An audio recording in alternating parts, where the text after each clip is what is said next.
Welcome to the Point News interviews, and today it's good to have Bill Oberst Jr. Hello, Hello, thank you for having me. how are you doing? You know, I'm happy. I'm content. Content, I think, is a better word than happy. I'm content. I'm well. I always think, how are you, is a question that we shouldn't just say, oh, I'm fine, how are you? Because you're really asking someone, what's up? What's going on? What's in here? What's in here? So I'm content. Thank you for asking. And we can say tell that by your look on your face. You look really happy. Well, I love what I do.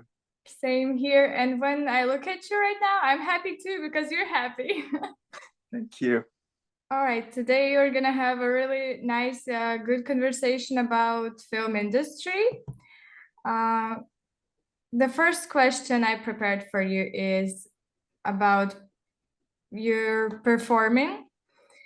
Uh, as I know, you've been performing in films for a long time and have a considerable knowledge of the industry. What characteristics should actors have?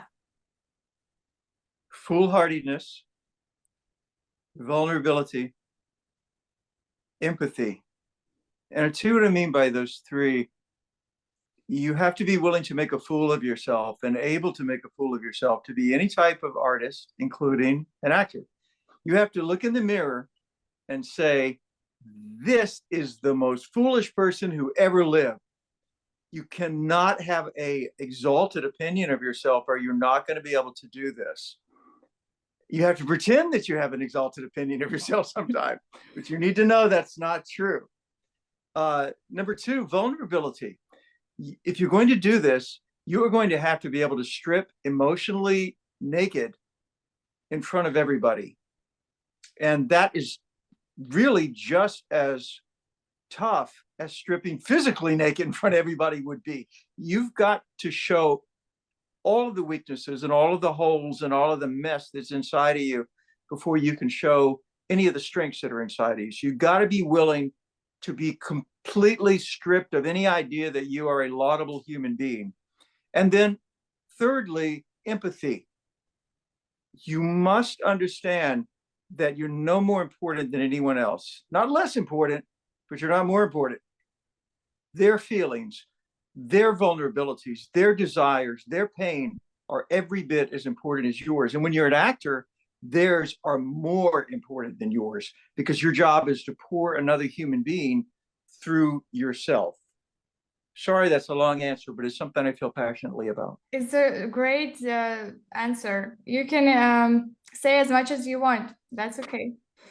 How have you kept your excitement and energy for new shoots through the years? But I guess the answer is that you love what you're doing. But what could you what kind of advice you could give about that? How to keep this excitement and energy through these years of acting? It can't be all about you. So, for instance, I'm going on a week-long shoot. I leave in 2 days. And there I'll meet an entire new family.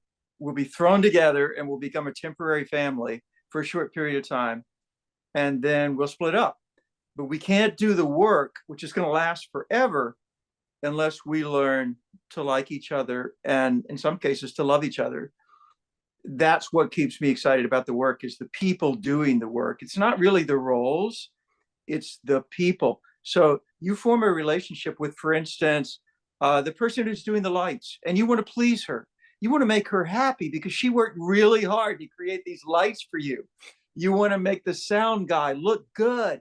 You want to make the person who's doing the makeup look good.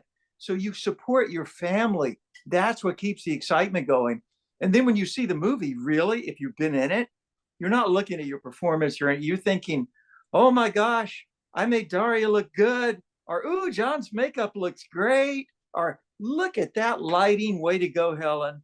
That's what it is. The excitement is in the people. So you mustn't ever shut yourself off from the other people. It's them that will keep you excited about it. That's a great actually point from the inside. It's really interesting to hear your answers. on that question. Which projects are most memorable to you? I'll give you one on television and one on film. Television is the CBS series Criminal Minds that I was on. I quite enjoyed that. I love the character that I played. And then there's a film called The Retrieval, and it's about the American Civil War and a boy who has to make really, really hard decisions in that. And it's a beautiful film with lovely meaning and dialogue. I think it's a film that families should watch together, people with their children, and say to the kids, what would you do? What would you do in this really hard situation? I love being a part of films like that. So I would say Criminal Minds and The Retrieval are two of the most memorable ones. Nice. Do you remember your first role? Yes. What was I it? was a stage actor on the East Coast of the USA for almost 20 years before I switched to film and television. So I didn't come to film and television until I was 40 years old. And my first role was Sherman, General Sherman, who's a great general of the American Civil War. I played him in a docudrama on the History Channel. And I had never done anything on camera before. I didn't know anything. I didn't even know not to look at the camera. I had no knowledge, but luckily it was a very big role, and I've been doing stage, which is a little bigger and more expressive. So I was able to get away by being kind of a ham in playing this role. But I'll never forget, at least in American film, when you're finished with a scene, the general thing is cut, moving on. Moving on means we're done with this scene. And so Rick, our director on Sherman's March, would say, cut, moving on. And I would be like, moving on where? What does that mean? Are we doing it again? And I had to ask him, what does that mean? But that's the way you learn, right? You ask questions. I'm a big fan of looking stupid. um, so your first role was at your 40s, right? I was 40 years old before I was on film and television. Before that, I had been a stage actor on the East Coast for 20 years and made my living that way. I just fell into film and TV by accident. By accident. For 20 years, wow, that's actually a huge number. So that was your dream, like from the childhood that you wanted to become an actor? Oh, yes. And I am of the belief that everybody has a vocation, like a thing that you're born to do. It may not be a profession, but everybody has something that's in their heart that just cries out to them, try this, try this. Sometimes you get lucky and you can make your vocation your occupation, which is what happened to me. By the grace of God is the only way I can explain it. So I've been very, very fortunate. But yeah, it's all I ever wanted to do. How do ambitious performers enter into new roles? With great humility and curiosity, and again, I must say empathy. Um, Look at human beings around you, and don't just look at them as objects, but look at them as brothers and sisters, which is what we all are. There's no difference between us, none. All of our differences are imagined. We want the same things. We come from the same place. We're headed to the same place. We're going down the same path. We are together, simpatico, but we don't realize it. But you can't be a good actor unless you realize it. And so when you come to any role, you are saying, this is my brother, this is my sister. And I'm now going to commune with this part of me, because you are a part of me. You're saying to the character, you are a part of my family.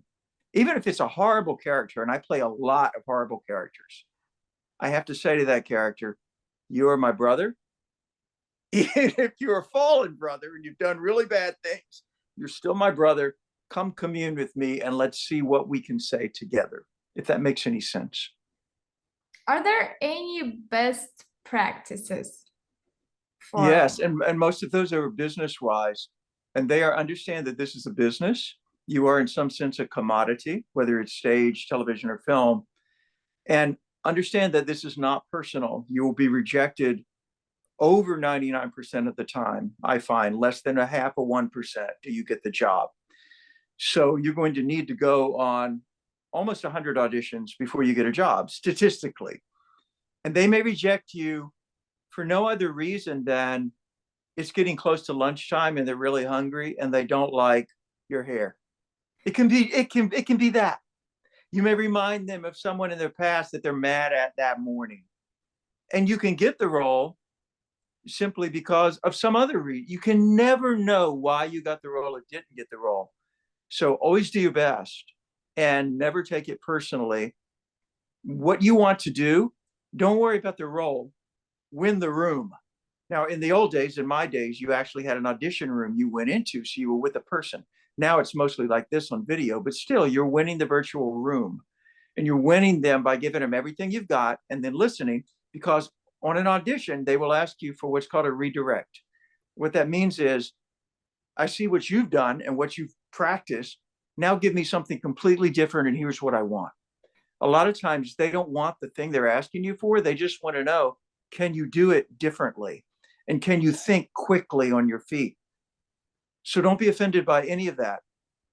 Do the redirect, do the job. When they ask, are there any questions? The answer is always no, no, don't mess. You can lose an audition by asking silly questions. You want the last impression of them to be your work. I used to come into an audition room and say, hi, I'm Bill Oberst Jr. Even though they knew my name, an older actor told me this. And he said, that will always make them perk up and it breaks the energy in the room. And they think, oh, hello, Bill Oberst Jr. So I recommend things like that. Be very professional. What is the saying in this business? Early is on time is late is unacceptable, and there is never any excuse. You must always be early. People will judge you for that. You'll lose more jobs by being late and being unprepared than anything else. I could go on and on, but that's the general idea. What film genres are popular right now? You know what? The film genres that are popular right now are not what I think people want to see the most. The film genres that are popular right now, the Marvel superhero movies, sequels, reboots. I don't think people want that. It's like if you give someone the candy that they like over and over again, they're always going to eat it, even if it makes them sick. They're going to say, I think I'd like another one of those, but it's not what they really want. What do people want? They don't know until they see it. And this is why the system of cinema exhibition now, at least in the USA, is broken. It's completely broken, because there's no chance now for filmmakers on the level that I work with to get in front of a mass audience and to say, hey, do you like this? There used to be, but now we have to go through niche platforms, and people have been accustomed to not paying for anything online and wanting everything free. So the whole thing goes out the window if you want to try to make any money. So it's tough. But I think the genres that people really want to see are stories about other human beings. What we love most and what we need most is each other. So I crave for stories that take the time to develop character, to get wide exposure, because if they did, people would love them. We've always loved that kind of story, but now we don't have the opportunity to put them in front of mass audiences because we don't have $100 million to make the movie. You know, we have maybe $1 million if we're lucky, and it's not going to cut it. So I guess we have to be content with putting out our product, and then the people who are drawn to that product will find it. But I really wish that we had a greater chance for people to see different genres. Any ideas filmmakers have that what actually people really want to see right now? Yeah, as I say, I think people want to see films about other people, people who are struggling. Any human story, this is the weird thing. If you meet someone on a subway or wherever, they're just like, oh, get out of my way. You know, I don't want to look at you. But if you talk to them just a few sentences, really just a few sentences, suddenly you can be interested in them or some part of them, and they can be interested in you. And you start to tell each other your story, and you realize it's kind of the same story. That's what film should be and used to be, is telling each other stories about ourselves. Ray Bradbury, one of my favorite authors, said, your job as a filmmaker, a storyteller, an artist, an actor, a dancer, any of the arts, you got to look at the world and say, hey, world, here's how I see you. Here's who you are. This is who you are. And then the world looks at what you've created and says, aha, that's who I am. That's who I am. That's what people want, is stories that reveal more about who we are as human beings, how we could be more as human beings. That's what we want. But we don't have a way to see it unless we search it out for ourselves. And it's really hard in a celebrity-driven world to get people to do it. May I ask, what's your favorite movie? There are several of them, but they're all weird, Why unknown. weird? Unknown? Oh, so I No, not completely unknown, but I like things like, well, there was a movie called Jesus of Montreal, and years ago, it was a Canadian film, and it's about a troupe of actors who decides to take part in a passion play. But they don't want to do the bullshit version of the passion play. They want to find out, you know, what was the real story here and how might people have been. So they do this really unconventional, almost heretical passion play in this church, and it becomes hugely successful. People are coming to see it, but it's getting the priest in trouble, and the big church doesn't like it. And they try to shut him down, and the guy who's playing Jesus ends up getting killed, and it becomes this whole like weird, bizarro version of the 12 apostles.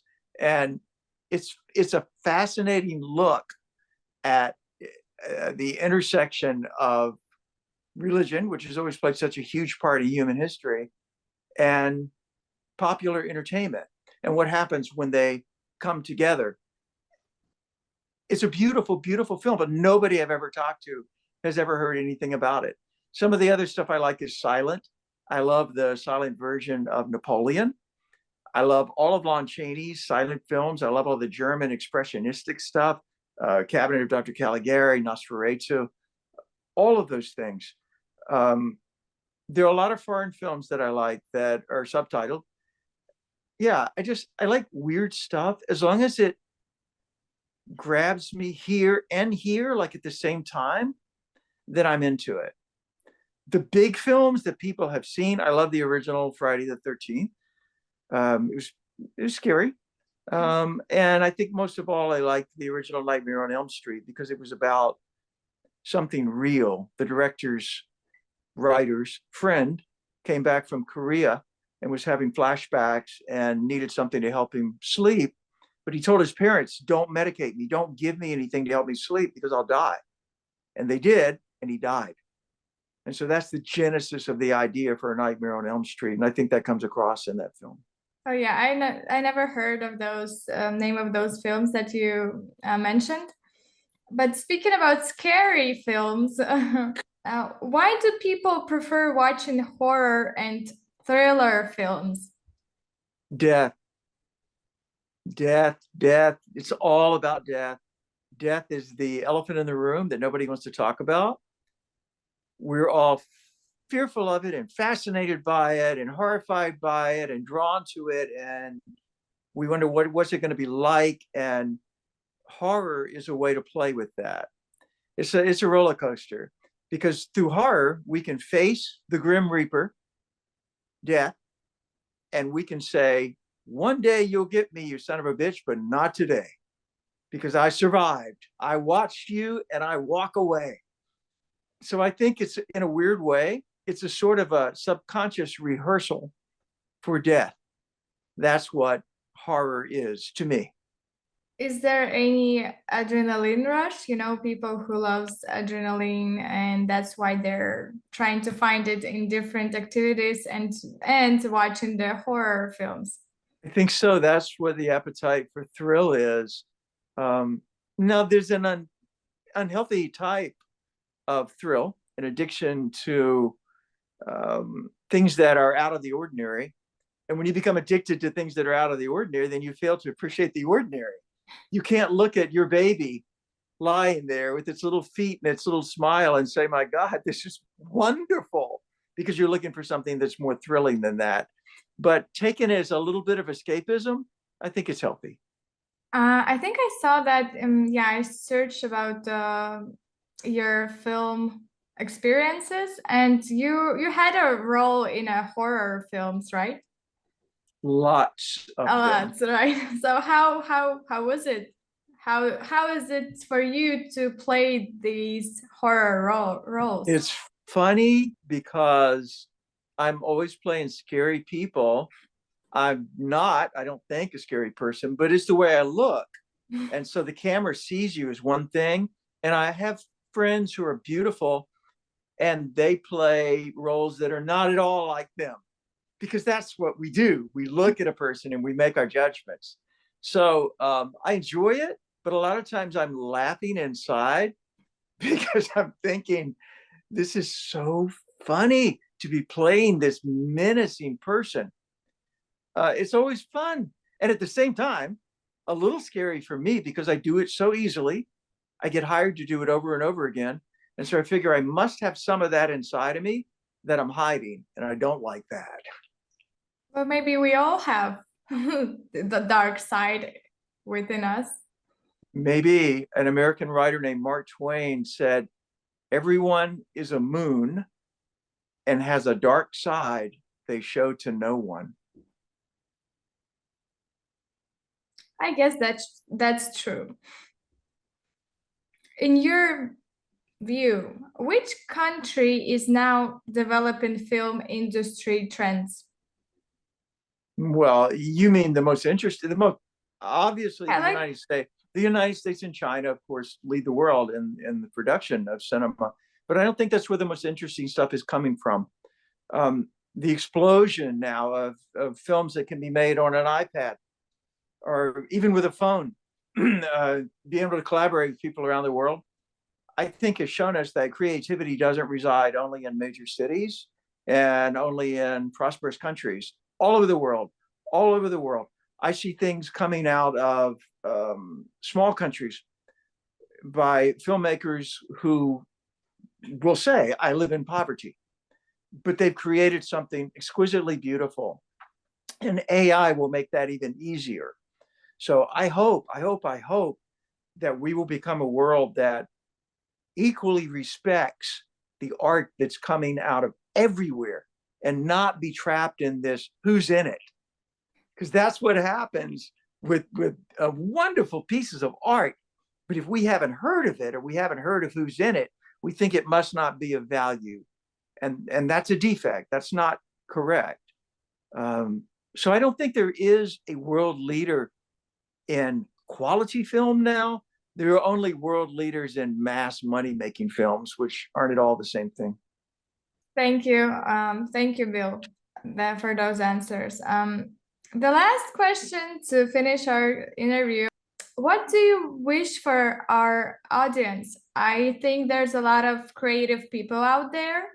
And what do you like to wish for them? How do you get inspiration in this complicated world?